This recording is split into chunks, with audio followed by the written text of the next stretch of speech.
প্রিয় শিক্ষার্থী ভাই ও বোনেরা, নমস্কার। আশা করি সবাই ভালো আছেন, সুস্থ আছেন। তো অর্থনীতি প্রথম পত্রের আজকে একটা গুরুত্বপূর্ণ ক্লাস নিয়ে আসলাম। সেটা হচ্ছে কি বাজার চাহিদা সূচি। তো ক্লাসটি শুরু করার আগে অবশ্যই যারা পেজটিটা ফলো, অবশ্যই একটা লাইক কমেন্ট শেয়ার করে দিয়ে যাবেন এবং আমাদের ক্লাসটা ভালো লাগলে অবশ্যই একটা শেয়ার করবেন। আর আমাদের ক্লাসের ভিডিও সবার আগে পেতে অবশ্যই একটা ফলো দিয়ে রাখবেন পেজটাকে, যেন সবার আগে আপনার কাছে ক্লাসের ভিডিও চলে যায়। আর আমাদের অলরেডি পেড বেসের ক্লাস শুরু হয়ে গেছে 20 তারিখ থেকে, সবাই জানেন। তো এখনও যারা ভর্তি হতে চান দ্রুত আমাদের হোয়াটসঅ্যাপ নাম্বারে যোগাযোগ করুন, কারণ ওখানে হয়তো 2-3টা ক্লাস হয়েছে। আর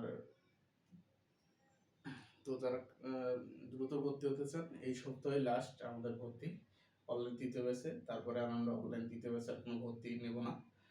তো যারা ভর্তি হতে চান দ্রুত আমাদের হোয়াটসঅ্যাপ নাম্বারে যোগাযোগ করুন।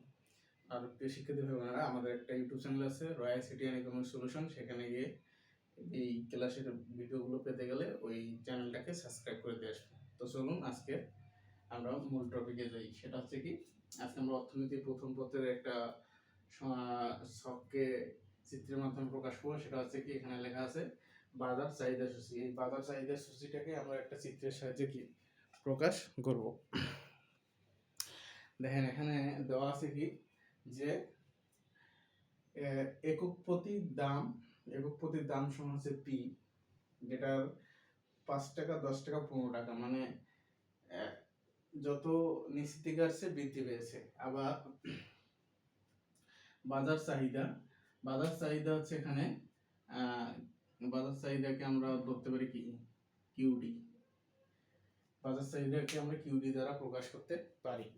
তো বাজার চাহিদাটা দেখেন, এখানে বাজার চাহিদাটা আছে হচ্ছে যে 165, 110, 55। তো এইটাকেই আমরা চিত্রের সাহায্যে প্রকাশ করব। তো আমরা আগে চিত্রটা নেই।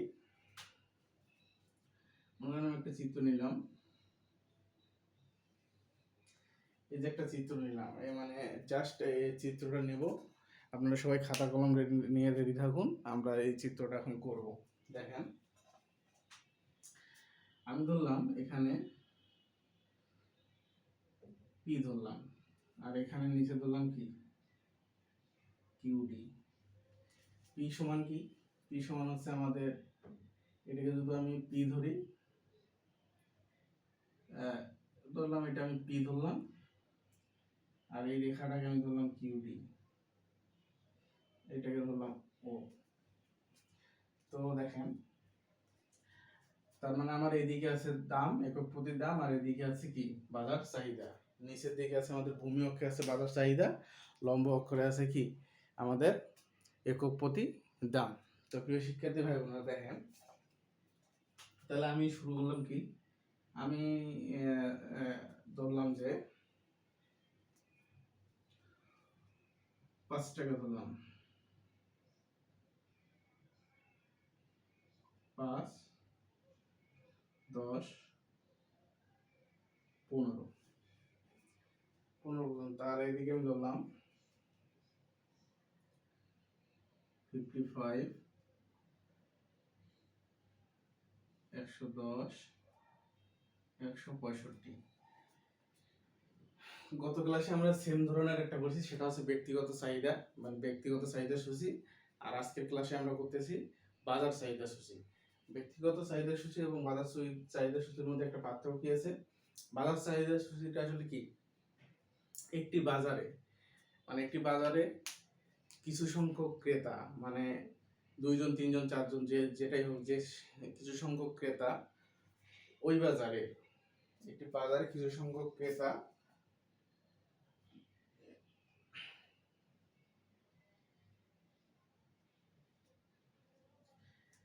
একটি বাজারে কিছু সংখ্যক ক্রেতা একটি একটি পণ্যকে ভিন্ন দামে, একটি বাজারে কিছু সংখ্যক ক্রেতা একটি পণ্যকে ভিন্ন দামে ক্রয় করতে যে সমষ্টিগত একতা প্রকাশ করে বা ঐক্যবদ্ধ প্রকাশ করে বা সমষ্টিগতভাবে যে মতামত প্রকাশ করে, সেটাকে বলা হচ্ছে আমাদের বাজার চাহিদা। তো কি বললাম, বাজার চাহিদা আছে একটি বাজারে কিছু সংখ্যক ক্রেতা বা হচ্ছে যে কিছু ক্রেতা যখন একটি পণ্য ক্রয় করে, বিভিন্ন দামে একটি পণ্য ক্রয় করে, করার পরে সমষ্টিগতভাবে যে পণ্যটা ক্রয় করলো যে ক্রেতা, সেই ক্রয় করাকেই আমরা বলতে পারি বাজার চাহিদা। তো এখানে কি আছে, এখন এখানে দেখেন, যখন একটি পণ্যের দাম এখানে 5 টাকা হয়েছে, একটি পণ্যের দাম 5 টাকা হয়েছে, তখন পণ্যের চাহিদাটা কিন্তু দ্বিগুণ হারে বৃদ্ধি পেয়েছে। পণ্যের চাহিদাটা বৃদ্ধি পেয়ে কত হয়েছে, পণ্যের চাহিদাটা হচ্ছে 165তে, 165 জন বা 165 জন, বা বলতে পারি যখন একটা পণ্যের দাম হয়েছে 5 টাকা, তখন ক্রেতার সংখ্যা ছিল 165 জন। আবার তদ্রূপ ভাবে যখন পণ্যের দামটা হচ্ছে 10 টাকা, তখন ক্রেতার সংখ্যা কমে হয়েছে 110 জন। তাহলে 10 টাকা হইলে ক্রেতার সংখ্যা হয় কত, 110 জন। এই যে 110 জন আমি দিলাম। অনুরূপ ভাবে যখন বাজার দামটা আরো বৃদ্ধি পেয়েছে, কত হয়েছে, 15 টাকায় গেছে, তখন ঠিক ওই বাজারে ক্রেতার সংখ্যা কমে গেছে, 55 জন হয়ে গেছে। তো প্রিয় শিক্ষার্থী ভাই বোনেরা, অর্থনীতির যে এই বেসিক কনসেপ্টগুলো, এই কনসেপ্টগুলো যদি আপনি ধরতে পারেন, তাহলে আমাদের সামনে যে আরো একটু ক্রিটিক্যাল আছে, এগুলো সহজে আপনি বুঝতে পারবেন। তো আমাদের বেসিকগুলো জানা খুবই প্রয়োজন।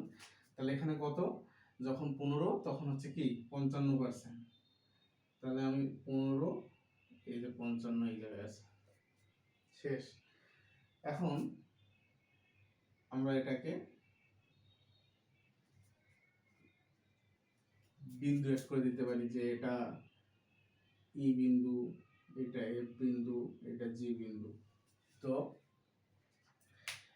এখন আপনি কি লিখতে পারেন, এখানে লিখতে পারেন কি, ভূমি অক্ষে বাজার চাহিদা এবং লম্ব অক্ষে একক প্রতি দাম ধরে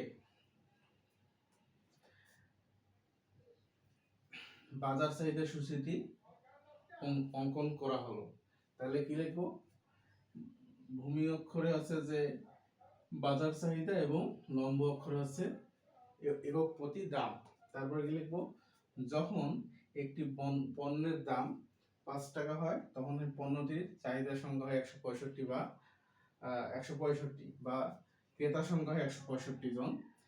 তদরূপ ভাবে যখন একটি পণ্যের দাম 10 টাকা হয়, তখন কমে সেটা 110-এ আসে। এভাবেই এই চিত্রটার বিস্তারিত আমরা বর্ণনা করতে পারি।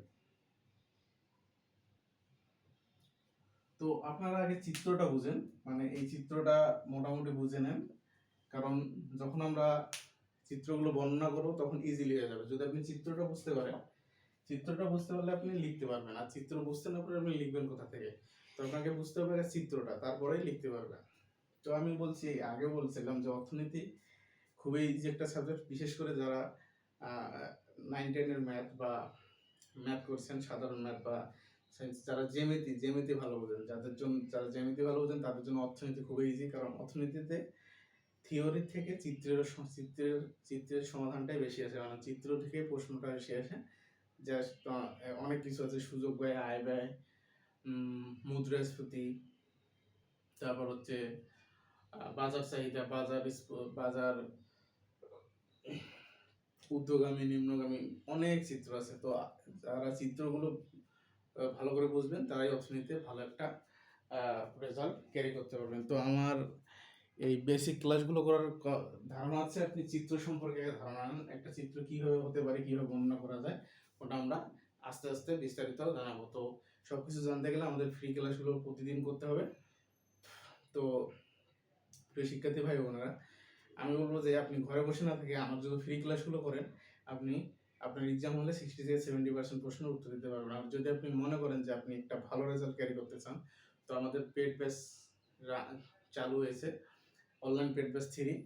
তো এটাতে ভর্তি হতে গেলে কি হবে, আমাদের যে হোয়াটসঅ্যাপ নাম্বার আছে স্ক্রিনে, সেখানে আপনার যোগাযোগ করতে হবে। তো প্রিয় শিক্ষার্থী ভাই বোনেরা, আজকে এই পর্যন্তই। সবাই ভালো থাকবেন, সুস্থ থাকবেন, ধন্যবাদ।